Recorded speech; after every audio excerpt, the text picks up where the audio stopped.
Hello friend, आप सभी का स्वागत है अभिजीत स्टडी पॉइंट चैनल में।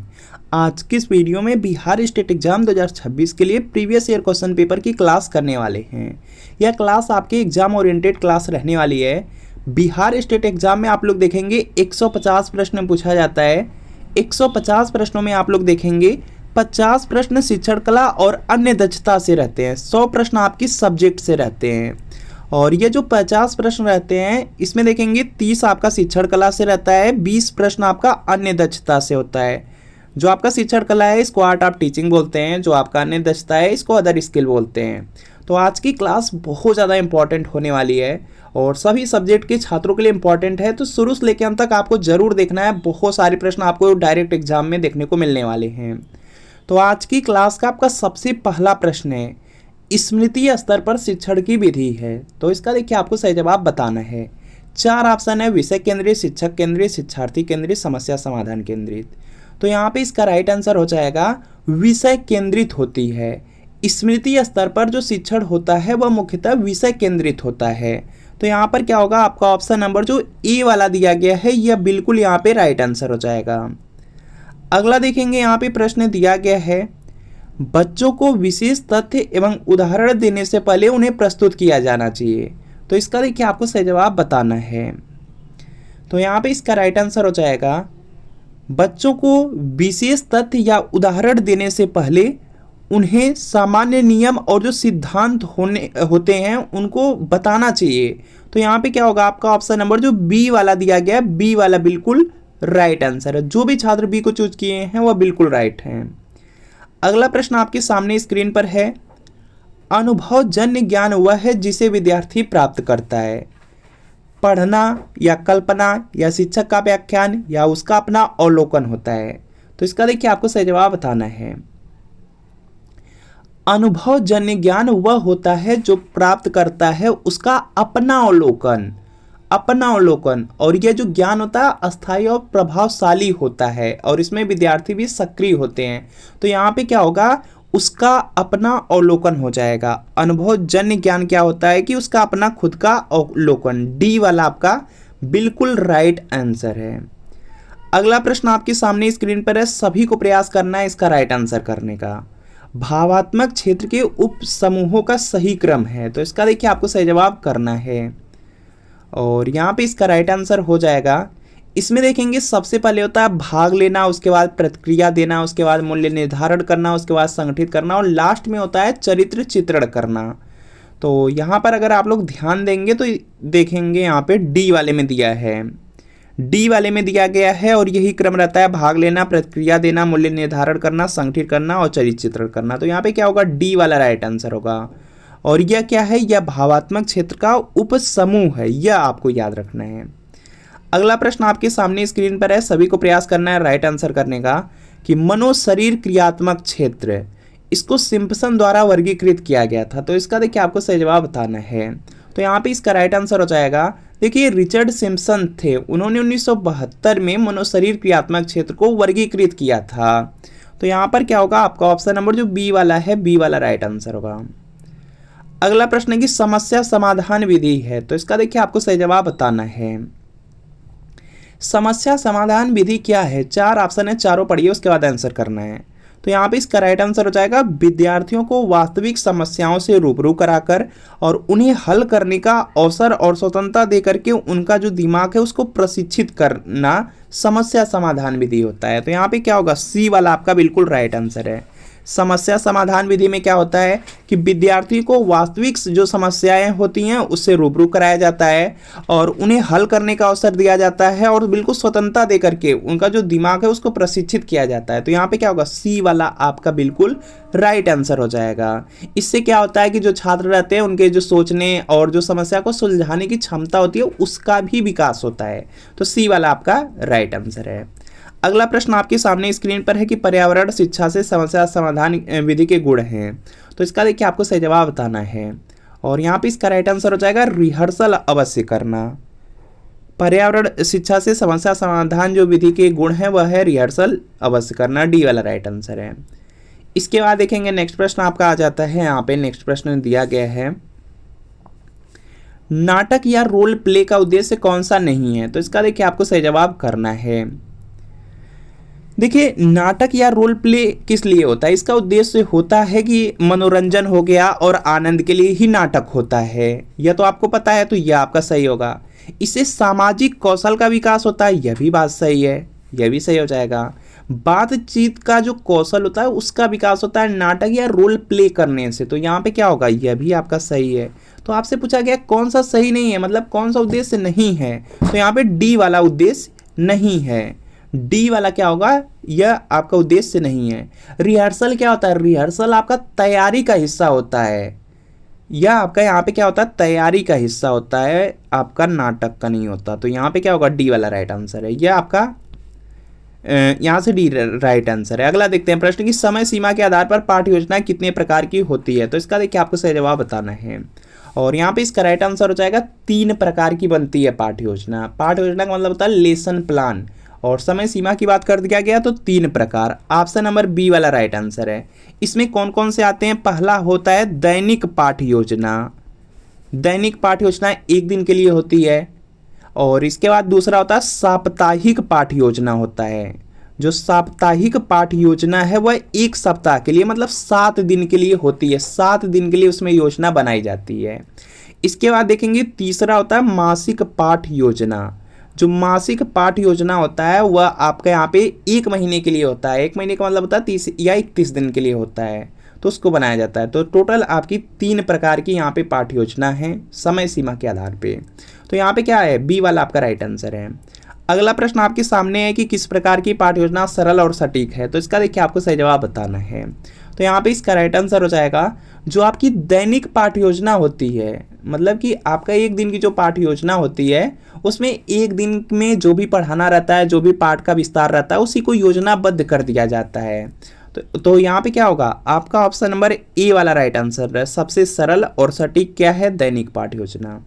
अगला प्रश्न आपके सामने है यहाँ पे कि सूक्ष्म शिक्षण विधि के जनक कौन है? तो इसका देखिए आपको सही जवाब बताना है। और यहाँ पे इसका राइट आंसर हो जाएगा D.W. एलन और जो कीथ एचिसन थे वही लोग हैं। तो यहाँ पे क्या होगा? डी वाला आपका राइट आंसर है। सूक्ष्म शिक्षण का मतलब होता है माइक्रो टीचिंग। तो वही डायरेक्ट प्रश्न भी पूछा जा सकता है कि जो सूक्ष्म शिक्षण विधि है उसके जनक, तो यही हो जाएंगे यहाँ पे D.W. एलन और कीथ एचिसन। इसके बाद देखेंगे नेक्स्ट प्रश्न आपका दिया गया है यहाँ पे सूक्ष्म शिक्षण का प्रथम पद कौन सा है? तो इसका देखिए आपको सही जवाब बताना है। देखिए जो सूक्ष्म शिक्षण होता है, सूक्ष्म शिक्षण क्या है? माइक्रो टीचिंग है। माइक्रो टीचिंग में क्या होता है? माइक्रो टीचिंग में सबसे पहले आप लोग लेसन प्लान को बनाते हैं। तो यहाँ पे क्या होगा? आपका ऑप्शन नंबर डी वाला राइट आंसर है कि सूक्ष्म शिक्षण पाठ्य योजना तैयार करना। तो यहाँ पे क्या होगा? डी वाला आपका बिल्कुल यहाँ पे राइट आंसर हो जाएगा। अगला प्रश्न देखते हैं। यहाँ पे अगला प्रश्न आपके सामने है कि शिक्षण की योजना के बारे में कौन सा कथन सत्य नहीं है? तो इसका देखिए आपको सही जवाब बताना है। यहाँ पे दिया गया है शिक्षक को विषय वस्तु की जानकारी होनी चाहिए, तो बिल्कुल बात सही है। यहाँ पे जो शिक्षक है उनको विषय वस्तु की तो जानकारी तो होनी चाहिए शिक्षण की योजना के बारे में, तो यह तो सही है। शिक्षक कक्षा में आक्रामक हो जाते हैं, जो कि गलत दिया गया है, यह सत्य नहीं है। छात्रों को नियमित रूप से सार्थक फीडबैक प्रदान करने के तरीकों की योजना बनाना चाहिए, तो यह भी आपका सही है। पाठ्य पुस्तकों लेखों की प्रतियों आदि पर निर्णय ले आदेश दे जिनकी आवश्यकता होगी, यह भी सही है। तो यहाँ पे आपसे पूछा गया सत्य नहीं है, मतलब गलत वाला पूछा जा रहा है। जब आपसे गलत पूछा जा रहा है तो बी वाले को ट्रिक करना है, तो बी वाला राइट आंसर होगा। अगला है कौन सा शिक्षण सिद्धांत शिक्षार्थी की सक्रिय भागीदारी के लिए समर्थन प्रदान करता है? आंतरिक प्रेरणा के साथ अंतःक्रियात्मक सेटिंग में सीखने की प्रक्रिया का आधार है। तो इसका देखिए आपको सही जवाब बताना है। और यहाँ पे इसका राइट आंसर होगा जो लेव वाइगोस्की का रचनावादी सिद्धांत है वह होगा। तो यहाँ पे क्या होगा? सी वाला राइट आंसर होगा। अगला प्रश्न आपके सामने है कि पर्यवेक्षण का शाब्दिक अर्थ है। तो इसका देखिए आपको सही जवाब करना है। और यहाँ पे इसका राइट आंसर हो जाएगा पर्यवेक्षण का यहाँ पे जो शाब्दिक अर्थ होता है वह होता है श्रेष्ठ ज्ञान और शक्ति होता है। श्रेष्ठ ज्ञान और शक्ति होता है। तो यहाँ पर क्या होगा? आपका ऑप्शन नंबर ए वाला राइट आंसर है।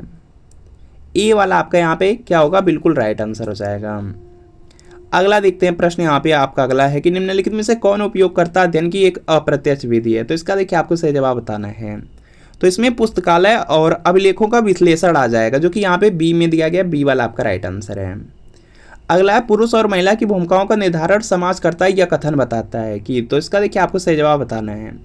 यह जो लैंगिकता होता है और जो सामाजिक होता है उसका अवतरण है। तो यहाँ पे क्या होगा आपका ऑप्शन नंबर, यहाँ पर देखेंगे डी वाला राइट आंसर है। लैंगिकता यहाँ पर है और सामाजिक अवतरण है, तो यहाँ पे क्या है, डी वाला राइट आंसर है। इसके बाद देखेंगे नेक्स्ट है आपका है, इसके बाद देखेंगे नेक्स्ट प्रश्न आपका है कि एक शिक्षक वह होता है जो पूरे दिल से अपने पेशे के प्रति यहाँ पे खालिस्तान, समर्पित और प्रतिबद्ध होता है। तो इसका देखिए आपको सही जवाब बताना है और यहाँ पे इसका राइट आंसर होगा ईमानदार। देखिए एक शिक्षक कौन है, जो उसका पेशा है अपने पेशे को बिल्कुल दिल से करे। बेईमान हो तो यह तो हो नहीं सकता, अन्याय हो या पक्षपातपूर्ण हो, यह तीन तो हो ही नहीं सकते। तो यहाँ पे क्या होगा, सी वाला राइट आंसर होगा, वह ईमानदार होना चाहिए, पेशे के प्रति समर्पित भी होना चाहिए, प्रतिबद्ध भी होना चाहिए। तो यहाँ पे क्या है आपका सी वाला राइट आंसर है।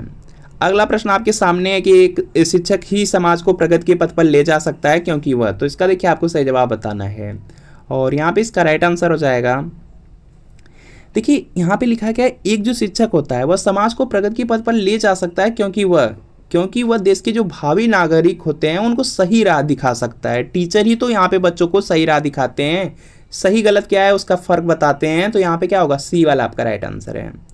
अगला है कि शिक्षा में स्वतंत्रता का अर्थ है, तो इसका देखिए आपको सही जवाब करना है और यहाँ पे इसका राइट आंसर हो जाएगा यहाँ से स्वयं का स्वतंत्र विकास तथा दूसरों की स्वतंत्रता की पहचान, ताकि वे भी समान ढंग से विकसित हो सके। यही है शिक्षा में स्वतंत्रता का यहाँ पे अर्थ। तो सी वाला राइट आंसर है।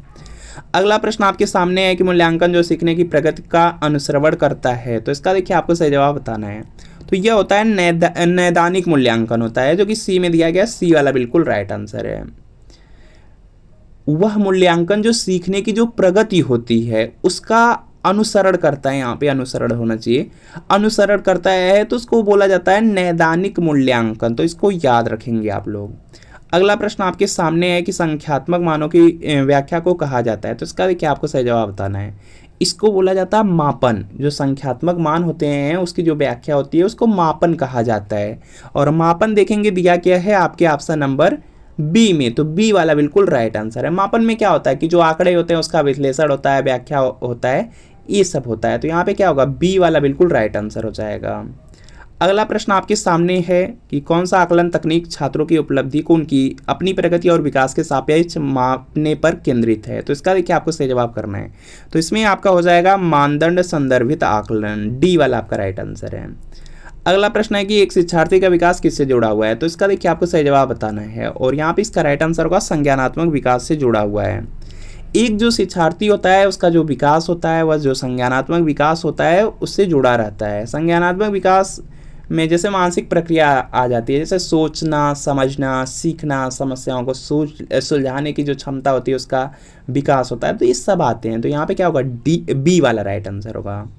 एक शिक्षार्थी का जो विकास होता है वह उसके संज्ञानात्मक विकास से जुड़ा होता है।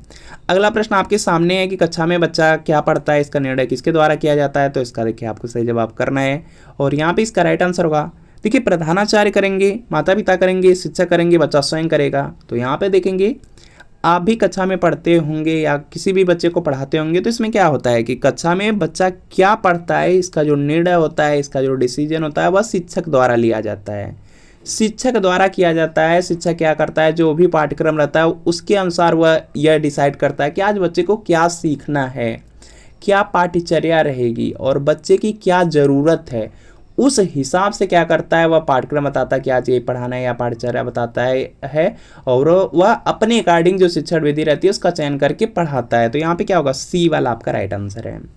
अगला प्रश्न आपके सामने है कि छात्रों को पढ़ाई के लिए प्रेरित करनी है, तो निम्नलिखित में से कौन सी जानकारी महत्वपूर्ण है, तो इसका देखिए आपको सही जवाब बताना है। छात्रों को पढ़ाई करने के लिए प्रेरित करने के लिए सीखने की शैली, व्यक्तित्व, सामाजिक सांस्कृतिक पृष्ठभूमि, ये तीनों होना चाहिए। तो यहाँ पे क्या होगा, डी वाला राइट आंसर होगा, सब के सब। छात्रों की पढ़ाई के लिए प्रेरित करने हैं तो ये सभी जानकारी क्या है, महत्वपूर्ण हैं। तो यहाँ पे क्या होगा, डी वाला राइट आंसर है। अगला प्रश्न है कि कौन सा विषय अपने पर्यावरण को बदलने में मनुष्य की भूमिका को समझने का प्रयास करता है, तो इसका देखिए आपको सही जवाब बताना है और यहाँ पे इसका राइट आंसर होगा भूगोल हो जाएगा। कौन सा विषय है जो अपना जो पर्यावरण है उसको बदलने में मनुष्य की भूमिका को समझने का प्रयास करता है, तो यह भूगोल होगा। तो यहाँ पे क्या होगा, बी वाला बिल्कुल राइट आंसर हो जाएगा। पर्यावरण लगभग देखते होंगे भूगोल में ही आता है, तो यहाँ पे क्या है, बी वाला राइट आंसर है। अगला प्रश्न आपके सामने है कि आप एक ऐसे शिक्षक हैं जो मानते हैं कि छात्र स्वाभाविक रूप से जो जिज्ञासु होते हैं और सीखने को प्रोत्साहित करने का सबसे अच्छा तरीका आत्म खोज की प्रक्रिया। ऐसे छात्रों को सीखने के लिए यहाँ पे खालिस्तान दिया गया को प्रोत्साहित करने की अत्यधिक संभावना है। तो इसका देखिए आपको सही जवाब करना है, और यहाँ पर देखेंगे इसका राइट आंसर आपका होगा आंतरिक प्रेरणा हो जाएगा। उनको आंतरिक प्रेरणा के लिए क्या करेंगे, प्रोत्साहित करने की अत्यधिक संभावना रहती है, तो डी वाला राइट आंसर है। अगला प्रश्न है कि चाक बोर्ड एक प्रकार की शिक्षण सहायक सामग्री है, तो इसका देखिए आपको सही जवाब करना है, और यहाँ पे इसका राइट आंसर होगा, देखिए चाक और बोर्ड में क्या करते हैं आप लोग देखते हैं या नहीं, देखते हैं। चाक बोर्ड एक प्रकार की क्या है, शिक्षण सहायक सामग्री है, और यह देखेंगे आपका यहाँ पर हो जाएगा आपका यहाँ से, यह दृश्य के लिए होता है, मतलब देखने के लिए होता है। जो चाक बोर्ड होता है वो देखने के लिए होता है, सुनने के लिए नहीं होता। यहाँ पे श्रव्य या दृश्य श्रव्य दोनों दिया गया है, मतलब देखना सुनना दोनों दिया गया है, तो यह नहीं होगा, सिर्फ देखना होता है। चाक बोर्ड के माध्यम से क्या करते हैं, जो भी लिखा जाता है उसी को बस आप लोग क्या करते हैं, देखते हैं, वह सिर्फ विजुअल है। तो यहाँ पे क्या है, बी वाला आपका बिल्कुल राइट आंसर है। बाकी जैसे टेलीविजन होता तब आप देखते सुनते दोनों हैं। इसके बाद देखेंगे नेक्स्ट प्रश्न है कि एक ईवीएस शिक्षक के रूप में यदि आप कक्षा में मिट्टी विषय को पढ़ाने का निर्णय लेते हैं तो किस प्रकार की शिक्षण सहायक सामग्री विषय को पढ़ाने में सबसे अत्यधिक यहाँ पे सहायक साबित होगी। तो इसका देखिए आपको सही जवाब बताना है।